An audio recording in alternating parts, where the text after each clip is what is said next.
மணவாளனே உமக்காகவே பரிசுத்த வாழ்வொன்று வாழ்வே.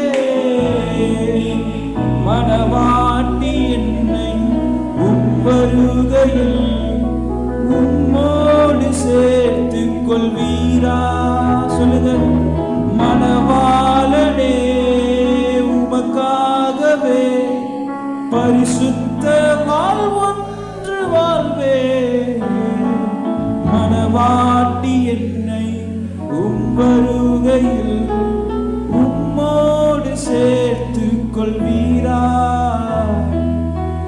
மார்பில் சாய்ந்தால் சுகமே, தோளில் கிடந்தால் ஜெயமே. மார்பில் சாய்ந்தால் சுகமே, தோளில் கிடந்தால் ஜெயமே.